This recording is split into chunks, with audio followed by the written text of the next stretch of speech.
ಸಂಕ್ರಾಂತಿ ಇದು ಕೇವಲ ಎಳ್ಳು ಬೆಲ್ಲ ಹಂಚುವ ಹಬ್ಬವಲ್ಲ. ಇದು ಭಾರತೀಯ ಸನಾತನ ವಿಜ್ಞಾನ, ಖಗೋಳಶಾಸ್ತ್ರದ ಅದ್ಭುತ ಸಂಗಮ ಮತ್ತು ಬ್ರಹ್ಮಾಂಡದ ವಿಸ್ಮಯ. ಇದರ ಹಿಂದಿನ ರಹಸ್ಯಗಳನ್ನು ಕೇಳಿದರೆ ಪ್ರತಿಯೊಬ್ಬ ಭಾರತೀಯನಿಗೂ ಹೆಮ್ಮೆಯಾಗುತ್ತೆ. ನಂಬರ್ 1, ಸಾವನ್ನೇ ಕಾಯುವಂತೆ ಮಾಡಿದ ಭಾರತೀಯ ವಿಜ್ಞಾನ. ಮಹಾಭಾರತದ ಪಿತಾಮಹ ಭೀಷ್ಮರು ಅರ್ಜುನನ ಬಾಣಗಳಿಂದ ಇಡೀ ದೇಹ ಜರಡಿಯಾಗಿದ್ದರು, ಹನಿ ನೀರಿಲ್ಲದೆ ರಕ್ತ ಸೋರುತ್ತಿದ್ದರು, ಬರೋಬ್ಬರಿ 58 ರಾತ್ರಿಗಳು ಪ್ರಾಣ ಬಿಡದೆ ಕಾದಿದ್ದರು. ಯಾಕೆ ಗೊತ್ತಾ? ಅವರಿಗೆ ಬೇಕಿದ್ದಿದ್ದು ದಕ್ಷಿಣಾಯನ ಎಂಬ ಕತ್ತಲಲ್ಲ, ಅವರಿಗೆ ಬೇಕಿದ್ದಿದ್ದು ಉತ್ತರಾಯಣ ಎಂಬ ಮೋಕ್ಷದ ಬಾಗಿಲು. ಸೂರ್ಯ ಮಕರ ರಾಶಿಗೆ ಬರುವವರೆಗೂ ಯಮನನ್ನೇ ಗೇಟ್ ಪಾಸ್ ಇಲ್ಲದೆ ತಡೆದು ನಿಲ್ಲಿಸಿದ ಆ ಛಲದ ಹೆಸರೇ ಸಂಕ್ರಾಂತಿ. ಸಾವನ್ನೇ ಗೆದ್ದು ನಿಂತ ಭೀಷ್ಮ ಕಾಯ್ದಿದ್ದು ಈ ದಿನಕ್ಕಾಗಿ.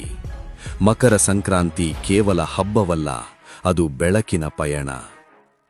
ನಂಬರ್ 2, ಇದು ಜಗತ್ತಿನ ಏಕೈಕ ಸೈಂಟಿಫಿಕ್ ಹಬ್ಬ. ಬೇರೆ ಹಬ್ಬಗಳಂತೆ ಇದರ ದಿನಾಂಕ ಬದಲಾಗಲ್ಲ. ಪ್ರತಿ ವರ್ಷ ಜನವರಿ 14 ಅಥವಾ 15ರಂದೇ ಈ ಹಬ್ಬ ಬರುವುದು ಒಂದು ವಿಶೇಷ. ಯಾಕಂದ್ರೆ ಇದು ಚಂದ್ರನನ್ನಲ್ಲ, ಸಾಕ್ಷಾತ್ ಸೂರ್ಯನ ಚಲನೆಯನ್ನೇ ಆಧರಿಸಿದ ಹಬ್ಬ. ಸಾವಿರಾರು ವರ್ಷಗಳ ಹಿಂದೆಯೇ ಟೆಲಿಸ್ಕೋಪ್ ಇಲ್ಲದ ಕಾಲದಲ್ಲೇ ಸೂರ್ಯನ ನಡೆಯರಿತಿದ್ದ ನಮ್ಮ ಋಷಿಮುನಿಗಳ ವಿಜ್ಞಾನಕ್ಕೆ ಒಂದು ಸಲಾಂ ಹೇಳಲೇಬೇಕು. ನಂಬರ್ 3, ಕಾಶ್ಮೀರದಿಂದ ಕನ್ಯಾಕುಮಾರಿವರೆಗೆ ಹೆಸರೇ ಬೇರೆ, ಉಸಿರೊಂದೇ. ಕರ್ನಾಟಕದಲ್ಲಿ ಸಂಕ್ರಾಂತಿ, ತಮಿಳುನಾಡಿನಲ್ಲಿ ಪೊಂಗಲ್, ಪಂಜಾಬ್ನಲ್ಲಿ ಲೋಹರಿ, ಗುಜರಾತ್ನಲ್ಲಿ ಉತ್ತರಾಯಣ್. ಅಷ್ಟೇ ಅಲ್ಲ, ಬಾಹ್ಯಾಕಾಶದಿಂದಲೇ ಕಾಣುವ ಜಗತ್ತಿನ ಏಕೈಕ ಮಾನವ ಸಮೂಹ ಕುಂಭಮೇಳ ನಡೆಯುವುದು ಇದೇ ಸಮಯದಲ್ಲಿ. ಮತ್ತು ಕೋಟ್ಯಾಂತರ ಭಕ್ತರು ಕಾಯುವ ಶಬರಿಮಲೆಯ ಮಕರ ಜ್ಯೋತಿ ದರ್ಶನವಾಗುವುದು ಇದೇ ಪುಣ್ಯಕಾಲದಲ್ಲಿ.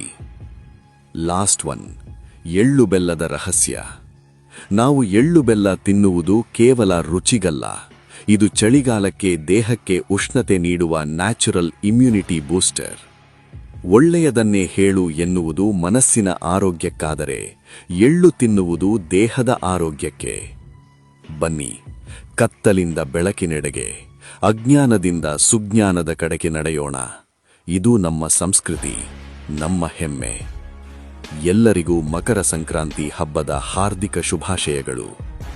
ಮಾಹಿತಿ ಇಷ್ಟವಾಗಿದ್ರೆ ಶೇರ್ ಮಾಡಿ, ಎಲ್ಲರಿಗೂ ತಿಳಿಸಿ. ಹಾಗೆಯೇ ನಮ್ಮ ಪೇಜ್ ಫಾಲೋ ಮಾಡಿ.